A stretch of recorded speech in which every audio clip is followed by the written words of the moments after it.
কয়েকদিনের মধ্যেই নির্বাচনের তারিখ ঘোষণা, ইতিহাসের সেরা ভোট দেওয়ার প্রত্যয় অন্তর্বর্তী সরকারের।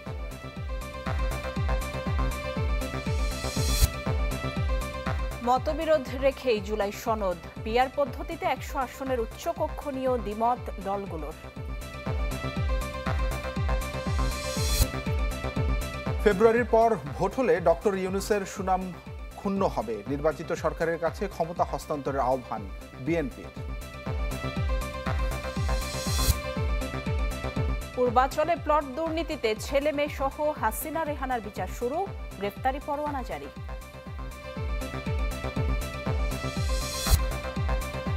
হবিগঞ্জের শাহজি বাজার বিদ্যুৎ উপকেন্দ্রে আগুন, অন্ধকারে পুরো জেলা।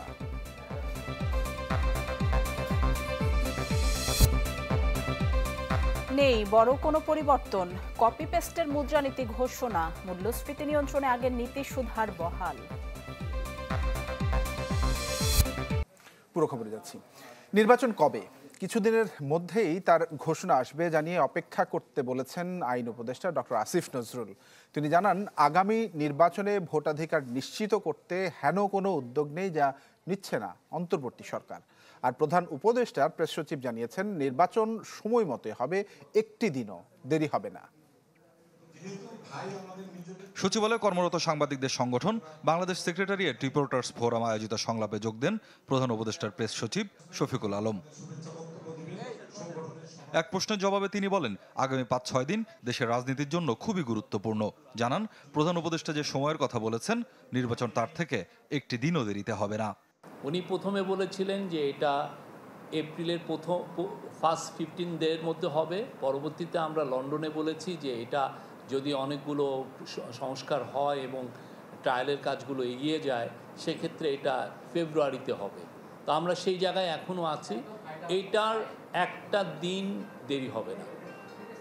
ইলেকশন কোনো নো ম্যাটার কি যাই হোক না কেন, চার্টার বা প্রোক্লেমেশন যাই হোক না কেন, যেটা যেভাবেই চার্টারটা অ্যাডপ্টেড হোক না কেন, এইটার ইম্প্যাক্টে যে ইলেকশনে পড়ে, ইলেকশন তার মতো সময় মতো হয়ে যাবে। এদিকে আইন মন্ত্রণালয়ে 1 বছরের কার্যক্রম নিয়ে ব্রিফিংয়ে আইন উপদেষ্টা বলেন, ইতিহাসের সেরা নির্বাচন উপহার দিতে চায় অন্তর্বর্তী সরকার। জানান, ভোট কবে হবে তার ঘোষণা আসবে কিছুদিনের মধ্যেই। ইলেকশন কার্যক্রম তো ইলেকশন কমিশন দেখবে। আমি শুধু আমাদের সরকারের নিয়তের কথা আপনাকে বলতে পারি। আমাদের নিয়ত আছে বাংলাদেশের ইতিহাসে বেস্ট ইলেকশন দেওয়া, এটা স্যার আমাদেরকে সবসময় বলে। নির্বাচনের সময় তো জাস্ট ওয়েট করেন, কিছুদিনের মধ্যে ঘোষণা শুনবেন। হয়রানিমূলক মিথ্যা মামলা এবং মব নিয়ে সরকার পীড়িত বলে জানান আসিফ নজরুল। এ দুই ইস্যুকে অন্তর্বর্তী সরকারের আমলে সবচেয়ে দুর্ভাগ্যজনক উল্লেখ করে প্রতিরোধে নেওয়া ব্যবস্থার কথা জানান তিনি। হয়রানিমূলক মিথ্যা মামলা একটা, আর একটা হচ্ছে মব জাস্টিস বা মব সন্ত্রাস আমি বলবো। এই দুইটা আমাদেরকে খুবই পীড়িত করে। আমাদের মতো চেষ্টা করি। আর মিথ্যা মামলা ঠেকানোর জন্য বা এই মামলাতে অভিযুক্তদের রিলিফ দেওয়ার জন্য আমরা ফৌজদারি কার্যবিধির সংশোধন করেছি। আইন উপদেষ্টা জানান, প্রায় 16,000 হয়রানিমূলক মামলা প্রত্যাহারের সুপারিশ করেছে মন্ত্রণালয়। এতে ভোগান্তি থেকে মুক্তি পেয়েছেন কয়েক লাখ রাজনৈতিক কর্মী ও স্বাধীন মতের মানুষ। এবং স্বাধীন মতের মানুষ হয়রানি থেকে রেহাই পেয়েছে। স্বপ্নিল শাহরিয়ার শিশির, চ্যানেল 24, ঢাকা। বেশ কিছু বিষয়ে মতবিরোধ রেখেই শেষ হলো রাজনৈতিক দলগুলোর সাথে জাতীয় ঐক্যমত্য কমিশনের আলোচনা। ভিন্নমত রেখেই হচ্ছে জুলাই সনদ। ঐক্যমত্য কমিশন বলছে 5 আগস্টের আগেই সনদে চূড়ান্ত খসড়া পৌঁছে দেওয়া হবে দলগুলোর কাছে। বাস্তবায়ন করতে হবে রাজনৈতিক দলগুলোকেই। শেষ দিনে আলোচনা হচ্ছে 6টি বিষয়ে। যদিও আগে এই বিষয়গুলো নিয়ে আলোচনা হয়, তবে কোনো সিদ্ধান্তে আসতে পারেনি দলগুলো। শুরুতেই সরকারি কর্ম কমিশন, দুর্নীতি দমন কমিশন, মহা হিসাব নিরীক্ষক ও নিয়ন্ত্রক এবং ন্যায়পাল নিয়োগের বিধান সম্পর্কিত বিষয় নিয়ে আলোচনা হয়। ঐকমত্য কমিশনের প্রস্তাবে বিএনপি সহ 5টি দল ও জোট ভিন্ন মত দেয়, অন্যরা প্রস্তাবে সায় দেয়। এই ধরনের কমিশনের মতো পদগুলো জায়গাতে আমাদের ঐকমত্য হয়নি।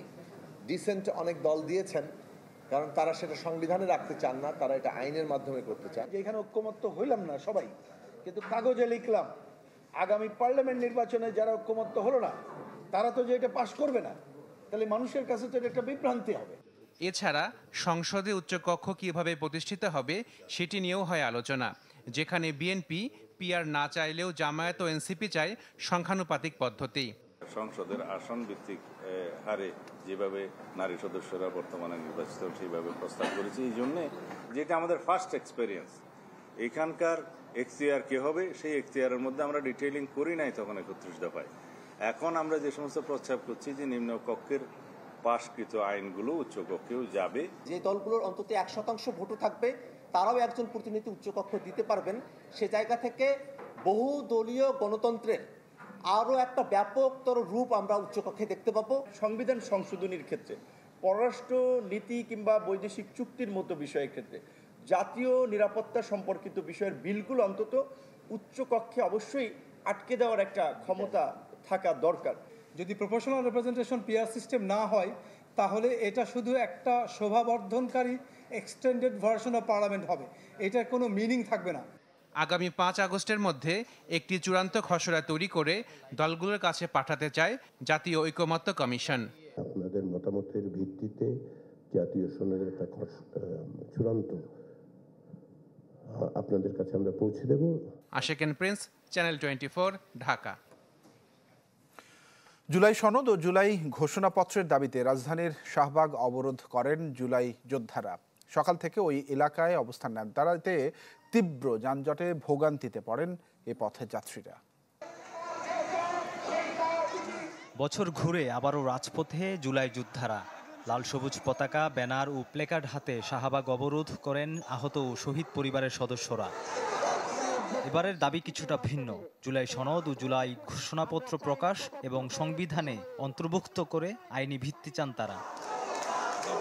দুপুর গড়িয়ে সন্ধ্যা হলেও শাহবাগ মোড় অবরোধ করে রাখেন তারা। জুলাই সনদ এমন স্বীকৃতি, এটার জন্য আমরা আহতরা আসছি সবাই।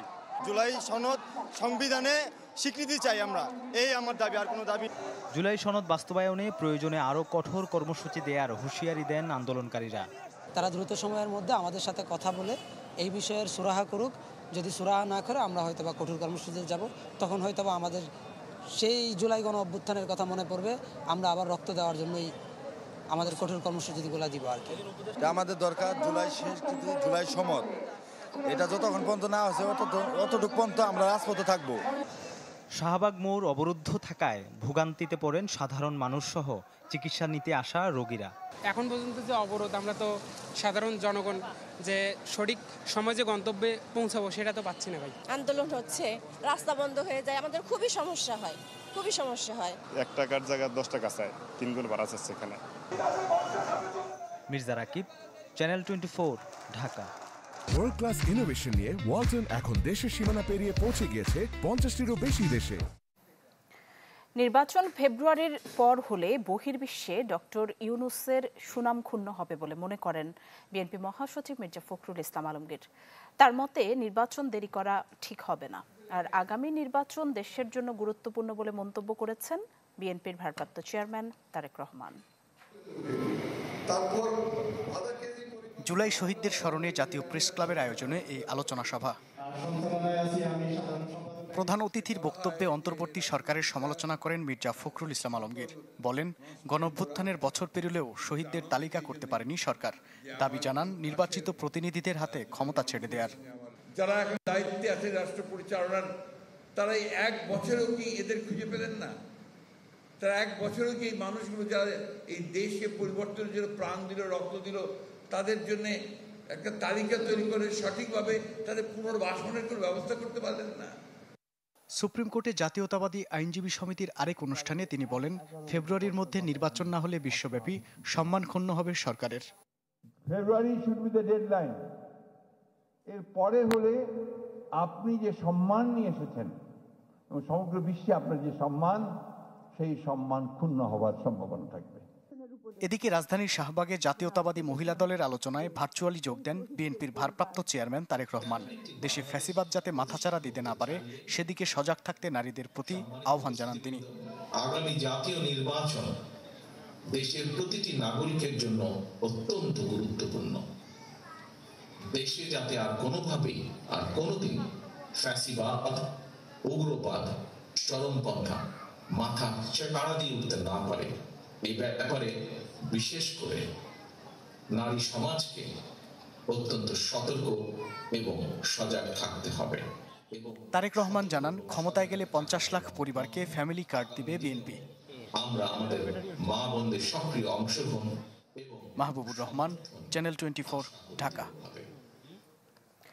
সিটি কর্পোরেশন নির্বাচনে রাজনৈতিক দলের প্রতীক ব্যবহার বাতিল করে স্থানীয় সরকার অধ্যাদেশ 2025-এর খসড়া চূড়ান্ত অনুমোদন দিয়েছে উপদেষ্টা পরিষদ। প্রধান উপদেষ্টা ডক্টর মোহাম্মদ ইউনূসের সভাপতিত্বে উপদেষ্টা পরিষদের বৈঠকে এই সিদ্ধান্ত হয়। এর ফলে সিটি কর্পোরেশন নির্বাচনে এখন থেকে দলীয় প্রতীকের পরিবর্তে স্বতন্ত্রভাবে অনুষ্ঠিত হবে। এটি স্থানীয় সরকার ব্যবস্থায় একটি উল্লেখযোগ্য পরিবর্তন, যা নির্বাচনের ধরন ও রাজনৈতিক গতি প্রকৃতিতে প্রভাব ফেলবে বলে মনে করছে সরকার। দুর্নীতির মামলায় শেখ হাসিনা পরিবারের 7 সদস্যের বিচার শুরুর আদেশ দিয়েছেন আদালত। পূর্বাচলে প্লট বরাদ্দে দুর্নীতির অভিযোগের আলাদা 6টি মামলাতে মোট 27 জনের বিরুদ্ধে অভিযোগ গঠন করা হয়েছে। ঢাকার বিশেষ জজ আদালত 4 এবং 5 এর 2 বিচারক এই আদেশ দেন। রাষ্ট্রের সর্বোচ্চ কর্তা ব্যক্তি হয়েও রাজুকের পূর্বাচল নতুন শহর প্রকল্পে নিয়ম বহির্ভূতভাবে প্লট নেন সাবেক প্রধানমন্ত্রী শেখ হাসিনা ও তার পরিবারের সদস্যরা। এই অভিযোগে চলতি বছরের 14 জানুয়ারি তাদের বিরুদ্ধে মামলা করে দুদক।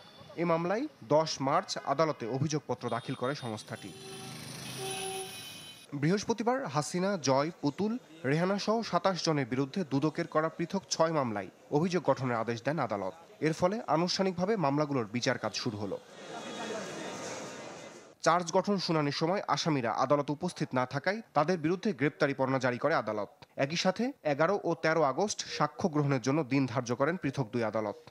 তার প্রভাবে এবং তার দ্বারা প্রভাবিত হয়ে গণকর্মকর্তারা তাকে যে সহযোগিতা করেছেন সেই সমস্ত বিষয়ে আমরা উল্লেখ করেছি এবং সেই উল্লেখের প্রেক্ষিতে বিজ্ঞ আদালত সেগুলো শুনেছেন এবং রেকর্ডপত্র যাচাই করে পর্যালোচনা করে তিনি তাদের বিরুদ্ধে চার্জ গঠন করেছেন।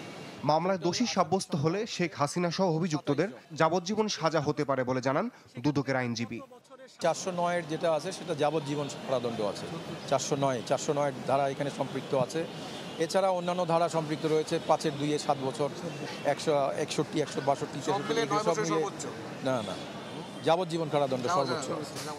এদিন আদালতে উপস্থিত ছিলেন না আসামি পক্ষের কোনো আইনজীবী। এই মামলায় সর্বোচ্চ শাস্তি মৃত্যুদণ্ড না থাকায় স্টেট ডিফেন্সের সুযোগ পাবেন না পলাতক আসামিরা। রমিজ হুসাইন, চ্যানেল 24, ঢাকা। এদিকে 21 আগস্ট গ্রেনেড হামলা মামলায় ইন্টারপোলের তদন্ত রিপোর্ট দেখতে পারে কিনা আপিল বিভাগ, সেই প্রশ্ন তুলেছেন প্রধান বিচারপতি ডক্টর সৈয়দ রেফাত আহমেদ। সকালে মামলাটির আপিল শুনানির সময় এই প্রশ্ন তোলেন তিনি। প্রধান বিচারপতির নেতৃত্বাধীন 6 সদস্যের আপিল বেঞ্চে রাষ্ট্রপক্ষের শুনানি শুরু হলে এই বিষয়ে আলোচনা ওঠে। শুনানির সময় মামলার দ্বিতীয় চার্জশিট সম্পর্কে রাষ্ট্রপক্ষের বক্তব্য জানতে চান প্রধান বিচারপতি। আর এই সময় কেন ইন্টারপোলের তদন্ত রিপোর্ট বিচারিক আদালতে উপস্থাপন করা হয়নি রাষ্ট্রপক্ষের কাছে, সেটিও জানতে চান ডক্টর সৈয়দ রেফাত আহমেদ। এই মামলায় তারেক আর বাবরের খালাসের বিরুদ্ধে ফের আপিল শুনানি 13 আগস্ট। সেলফি আপু, এখন কিছু খাওয়াও। এখন ইভিনিং এর চরম ক্রেভিং, চাই কিছু এক্সাইটিং। মিস্টার নুডলস হয় কুকিং, টেস্টটা হয় amazing. Mister noodles, amazing test. Mister noodles, enjoy the best. Mister noodles, amazing test. Mister noodles, mister noodles, mister noodles. রাজনৈতিক দলের সাথে ঐক্যমত্য কমিশনের সমাপনী বৈঠকে ব্রিফ করছেন অধ্যাপক আলী রিয়াজ। আমরা সরাসরি চলে যাচ্ছি সেখানে। সংসদে নারী প্রতিনিধিত্ব, দ্বিকক্ষ বিশিষ্ট পার্লামেন্ট, বিশেষত উচ্চ কক্ষের গঠন, সদস্য নির্বাচনের পদ্ধতি এবং এখতিয়ার, রাষ্ট্রপতির নির্বাচন পদ্ধতি, ইলেকটোরাল কলেজ ইত্যাদি, রাষ্ট্রপতির ক্ষমতা ও দায়িত্ব, তত্ত্বাবধায়ক সরকার এবং নাগরিকের মৌলিক অধিকার সম্প্রসারণ সম্পর্কিত প্রস্তাব এবং রাষ্ট্রের মূলনীতি। এই 19টি বিষয়ে আমরা ঐকমত্য এবং সিদ্ধান্তে উপনীত হতে পেরেছি। এই সমস্ত ক্ষেত্রে কিছু ক্ষেত্রে নোট অফ ডিসেন্ট আছে। সংবিধানের 70 অনুচ্ছেদে অর্থ বিল ও আস্থা ভোটের সঙ্গে বিএনপির পক্ষ থেকে সংবিধান সংশোধন ও জাতীয় নিরাপত্তা যুদ্ধ পরিস্থিতি যুক্ত করার জন্য নোট অফ ডিসেন্ট দেওয়া হয়েছে। বিচার বিভাগীয় বিকেন্দ্রীকরণ এবং সুপ্রিম কোর্টের বিকেন্দ্রীকরণের বিষয়ে বিএনপি উচ্চ আদালতের সঙ্গে আলোচনার কথা যুক্ত করার কথা বলেছেন। প্রধানমন্ত্রীর একাধিক পদে রাখার প্রশ্নে 3/4 দল ও জোট একই ব্যক্তি প্রধানমন্ত্রী ও দলীয় প্রধান হতে পারবেন না বলে একমত হয়। বিএনপি সহ কয়েকটি দল এই বিষয়ে নোট অব ডিসেন্ট দিয়েছে। সরকারি কর্ম কমিশন, দুর্নীতি দমন কমিশন, মহা হিসাব নিরীক্ষক ও নিয়ন্ত্রক এবং ন্যায়পাল নিয়োগের সংবিধানে সংযোজন না করে সংশ্লিষ্ট আইনগুলোতে প্রয়োজনীয় সংশোধনের মাধ্যমে নিশ্চিত করার বিষয়ে মতামত প্রদান করে নোট অব ডিসেন্ট দিয়েছে জাতীয়তাবাদী সমমনা জোট, 12 দলীয় জোট, এনডিএম, আমজনতার দল এবং বাংলাদেশ জাতীয়তাবাদী দল। উচ্চ কক্ষ গঠনের বিষয়ে 2/3 বেশি দল ও জোট একমত হয়েছে। 5টি দল, বাংলাদেশ কমিউনিস্ট পার্টি, বাংলাদেশ সমাজতান্ত্রিক দল, জাতীয়তাবাদী গণতান্ত্রিক আন্দোলন, জামিয়াতে উলামা ইসলামী বাংলাদেশ এবং আমজনতার দল উচ্চ কক্ষ প্রতিষ্ঠার বিষয়ে নোট অব ডিসেন্ট দিয়েছেন। রাষ্ট্রপতি নির্বাচন পদ্ধতি বিষয়ে অন্য সকল দল একমত হলেও ইসলামী আন্দোলন বাংলাদেশ নোট অব ডিসেন্ট দিয়েছে। আমি কয়েকটি নোট অব ডিসেন্টের কথা বিশেষ করে উল্লেখ করলাম, আরো কয়েকটি ক্ষেত্রে এইরকম নোট অব ডিসেন্ট আছে, কিন্তু তা সত্ত্বেও এই যে 19টি বিষয়ের কথা আমরা বলেছি, এই বিষয়ে অধিকাংশ ক্ষেত্রেই আমরা ঐকমত্য প্রতিষ্ঠা করতে পেরেছি। ক্ষেত্র বিশেষে রাজনৈতিক দলগুলো যখন একমত হতে পারেননি বা সুনির্দিষ্টভাবে ঐকমত্য প্রতিষ্ঠিত হতে পারেনি, তখন কমিশনের কাছে দায়িত্ব দিয়েছে। কমিশন তারপরেও আলাপ আলোচনার মধ্য দিয়ে সংশোধিত প্রস্তাব হাজির করেছে এবং ক্ষেত্র বিশেষে সেগুলো সকলের মতামত নিয়ে গৃহীত হয়েছে। আজকে অন্যান্য বিষয়ের মধ্যে একটি গুরুত্বপূর্ণ বিষয় ছিল রাষ্ট্র পরিচালনার মূলনীতির বিষয়। এ বিষয়ে বেশ কয়েক দফা আলাপ আলোচনার পরে যেহেতু দলগুলোর পক্ষ থেকে এক জায়গায় আসার ক্ষেত্রে কিছু কিছু ভিন্নমত ছিল, সেই হেতু আমরা যে প্রস্তাবটি উপস্থাপন করেছিলাম সে বিষয়ে গণফোরাম, বাংলাদেশের সমাজতান্ত্রিক দল মার্ক্সবাদী, বাসদ, বাংলাদেশ জাসদ, বাংলাদেশের কমিউনিস্ট পার্টি এবং জেএসডি অংশত, কিন্তু অন্যরা গণফোরাম, বাংলাদেশের সমাজতান্ত্রিক দল মার্ক্সবাদী, বাসদ, বাংলাদেশ জাসদ, বাংলাদেশের communist party note of dissent দিয়েছেন এবং বাংলাদেশের সমাজতান্ত্রিক দল মার্ক্সবাদী, বাসদ, বাংলাদেশ জাসদ এবং বাংলাদেশের কমিউনিস্ট পার্টি নেতৃবৃন্দ ওয়াকআউট করেছেন এবং তারা বলেছেন যে তারা এই আলোচনা বর্জন করলেন। নারী প্রতিনিধিত্বের বিষয়টি নিয়ে সবচেয়ে বেশি নোট অফ ডিসেন্ট পাওয়া গেছে এবং সেক্ষেত্রে এই বিষয়ে সুস্পষ্ট ঐকমত্য আছে যে জাতীয় সংসদে নারী প্রতিনিধিত্ব ক্রমান্বয়ে 100তে উন্নীত করা হবে। তবে কোনো দল সরাসরি নির্বাচনের মাধ্যমে এবং কোনো দল সংখ্যানুপাতিক পদ্ধতিতে সংরক্ষিত নারী আসনে নির্বাচনের পক্ষে। বিদ্যমান 50টি আসন বহাল রেখেই আসলে এবং সেখানে প্রয়োজনীয় সংশোধন করে নারীদের আসন বৃদ্ধির ক্ষেত্রে আমরা সুস্পষ্ট কিছু প্রস্তাব দিয়েছি। সেক্ষেত্রে বাংলাদেশের সমাজতান্ত্রিক দল, কমিউনিস্ট পার্টি অফ বাংলাদেশ প্রথম অংশের বিষয়ে অর্থাৎ জাতীয় সংসদে নারী প্রতিনিধিত্ব ক্রমান্বয়ে 100 আসনে উন্নীত করার বিষয়ে আপত্তি করেছেন। অন্যান্য দলেরও কিছু কিছু নোট অফ ডিসেন্ট আছে। আমাদের পক্ষ থেকে এই আলোচনার মধ্য দিয়ে যে সমস্ত বিষয়ে ঐকমত্য তৈরি হয়েছে সেগুলোর সুনির্দিষ্ট প্রস্তাবগুলো প্রতিদিনই আমরা দিয়েছি। আজকে বেশ কয়েকটি বিষয় হয়েছে, আমরা আগামীকালের মধ্যে সেগুলির বিস্তারিত অবশ্যই আপনাদের কাছে পৌঁছে দেওয়ার ব্যবস্থা করব। ইতিমধ্যে আজকে রাতে যতটা সম্ভব আমরা এই টেক্সটগুলো পৌঁছানোর চেষ্টা করব আপনাদেরকে।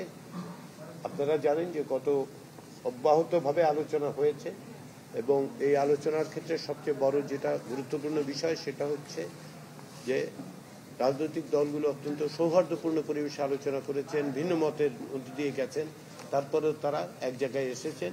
ক্ষেত্র বিশেষে নোট অফ ডিসেন্ট থাকলেও আমরা যেটা দেখতে পেয়েছি সেটা হচ্ছে ঐকমত্য প্রতিষ্ঠার ক্ষেত্রে এক ধরনের প্রচেষ্টা সকলেরই ছিল। জাতীয় ঐকমত্য কমিশনের পক্ষ থেকে সেজন্য আমরা ধন্যবাদ জানাই। আমরা জাতীয় ঐকমত্য কমিশনের পক্ষ থেকে গোড়া থেকেই যেটা বলে আসছিলাম যে আমরা 31শে জুলাইয়ের মধ্যে জাতীয় সনদের প্রক্রিয়ায় আলোচনাটা সমাপ্ত করতে চাই। আমরা সেটাতে সফল হয়েছি রাজনৈতিক দলগুলোর সহযোগিতার কারণে। আগামী কয়েকদিনের মধ্যে এই সমস্ত বিষয়কে অন্তর্ভুক্ত করার পাশাপাশি ইতিমধ্যে জাতীয় সনদের যে খসড়া দেওয়া হয়েছে সে বিষয়ে বিভিন্ন রাজনৈতিক দলের মতামত পাওয়া গেছে, সেগুলোকে সমন্বিত করে পরিবর্তন ইত্যাদি করে আমরা একটা খসড়া সনদ থেকে একটা পূর্ণাঙ্গ রূপ দেব। সেটি আমরা রাজনৈতিক দলগুলোর সাথে তাদের কাছে পৌঁছে দেব এবং তারই ভিত্তিতে আমরা আশা করছি যে জাতীয় সনদের স্বাক্ষরের ক্ষেত্রে আমরা অগ্রসর হতে পারব। পাশাপাশি একটা প্রশ্ন উঠেছে রাজনৈতিক দলগুলো যেগুলো বাস্তবায়নের পথ কি হবে, সেগুলো নিয়েও বিভিন্নভাবে আলোচনা হবে।